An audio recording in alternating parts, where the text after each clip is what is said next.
اللہ صلی اللہ علیہ وسلم پر قرآن نازل ہوا، آپ نے پورا قرآن امت کو دیا۔ رسول اللہ صلی اللہ علیہ وسلم پر اللہ تعالیٰ نے جو احکامات نازل کیا، آپ نے تمام کے تمام احکامات امت کو سکھا دیے۔ آپ کی زندگی میں کوئی 23 سال میں یہ مہینے بار بار آئے، 40 سال کے بعد تو آپ کو نبوت ملی، لیکن 23 سال کے عرصے میں آپ نے کسی ایک سال بھی صحابہ کو اکٹھا کیا ہو کہ آج جو ہے نا وہ شب برات بھی ہے اور آج شب معراج بھی ہے، تو آج آپ کو اتنے نوافل پڑھنے چاہیے، آج آپ کو اتنے روزے رکھنے چاہیے صبح اٹھ کے، اور آپ کو یہ اعمال کرنے چاہیے۔ امت کو اس بات کا حکم نہیں دیا۔ بات وہی ہے کہ سوچنے والا آج بھی سوچتا ہے اور لاجک بھی یہ پیش کرتا ہے، نیکی ہے نا۔ اصل میں نیکی وہ ہے جس کو قرآن نے ڈیفائن کر دیا۔ نیکی وہ ہے جو محمد کریم نے پیش کر دی ہے، سمجھا دیا ہے، جس کا تذکرہ قرآن و حدیث میں نہیں ہے، وہ نیکی نہیں بن سکتی، کیونکہ نیکی کا معیار اور پیمانہ ہی دو چیزیں ہیں۔ ترکت فیکم امرین لن تضلوا ما تمسکتم بہما کتاب اللہ و سنت رسولی۔ لوگوں میں تمہیں دو چیزیں چھوڑ کے جا رہا ہوں، ایک اللہ کا قرآن ہے اور ایک اس کے رسول کی سنت ہے۔ جب تک ان دونوں چیزوں کو تھامے رکھو گے تم کبھی گمراہ نہیں ہوگے۔ ایک بھائی محترم معزز مکرم اٹھتا ہے، دیکھیں جی قرآن کی تو آیت ہے۔ اللہ آپ کو سلامت رکھے میرے بھائی، یہ قرآن کی آیت کس پہ نازل ہوئی؟ محمد کریم پہ۔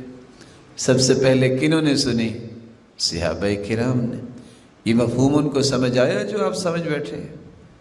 دیکھیں جی قرآن کہہ رہا ہے اِنَّا أَنزَلْنَاهُ فِي لَيْلَةٍ مُبَارَكَةٍ، ہم نے برکت والی رات میں قرآن اتارا ہے، فِيهَا يُفْرَقُ كُلُّ أَمْرٍ حَكِيمٍ۔ میرے معزز، میرے محتشم، قرآن کی آیت تو آپ نے صحیح پڑھی ہے۔ جو مفہوم آپ نکالنے جا رہے ہیں کسی صحابی کو بھی سمجھ آیا؟ 1,44,000 صحابہ حجۃ الوداع کے موقع پہ تھے، اور آپ نے سب کو مخاطب کر کے فرمایا الا هل قد بلغت، کیا میں نے پہنچا دیا؟ سب نے کہا کہ آپ نے اللہ کا دین ہمیں پہنچا دیا۔ پھر اللہ کے رسول نے اپنے رب کو بھی گواہ بنایا، اللہم اشہد فانی قد بلغت، اللہ گواہ رہنا میں نے سارا دین پہنچا دیا۔ نبی کریم صلی اللہ علیہ وسلم نے تو دین سارا پہنچا دیا۔ اگر تو اس دین کے اندر اس بات کا تذکرہ ہے کہ لوگوں کو یہ رخ دیا جائے کہ آپ نے یہ کرنا ہے اور آپ نے وہ کرنا ہے، تو پھر تو ماننا چاہیے۔ جو مانتا نہیں وہ تو مجرم بنے گا اللہ تعالیٰ کے ہاں۔ لیکن جس چیز کو دین نے پیش نہیں کیا اس کو اپنی، اب قرآن مجید نے یہ فیصلہ کر دیا ہے شہر رمضان الذی انزل فیہ القرآن، رمضان کا مہینہ وہ ہے جس میں قرآن کو نازل کیا گیا۔ انا انزلناہ فی لیلۃ القدر، ہم نے قرآن کو نازل کیا لیلۃ القدر میں۔ انا انزلناہ فی لیلۃ مبارکہ، ہم نے قرآن کو نازل کیا برکت والی رات میں۔ اب ان تینوں چیزوں کو جمع کیجیے۔ قرآن مجید لیلۃ القدر میں نازل اور وہ رمضان میں ہوتی ہے۔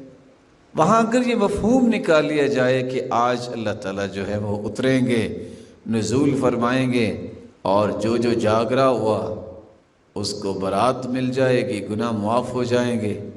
صحیح بخاری کی روایت ہے ينزل ربنا تبارک وتعالى كل ليلة إلى السماء الدنيا حين يبقى ثلث الليل الآخر۔ اللہ ذوالجلال تو ہر رات جب تہائی حصہ رات کا رہ جاتا ہے آسمان دنیا کی طرف نزول فرماتے ہیں۔ صحیح بخاری کی روایت اور صحیح مسلم کی روایت بتا رہی ہے کہ اللہ ذوالجلال ہر رات نزول فرماتے ہیں، اور یہاں ایک رات کی بات کو لے کے بیٹھ جاتے ہیں۔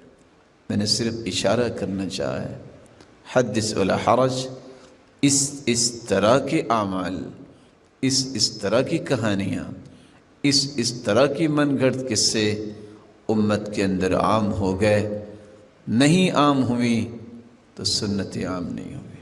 اور سچ کہا کرتے تھے شیخ البانی رحمۃ اللہ علیہ کہ جب آپ سنت کو زندہ کریں گے بدعات ختم ہوں گی، جب آپ بدعت کو زندہ کریں گے ایک نئی چیز پیدا کریں گے، اس کا اثر ہمیشہ یہ ہوگا لوگ سنتوں سے اعراض کریں۔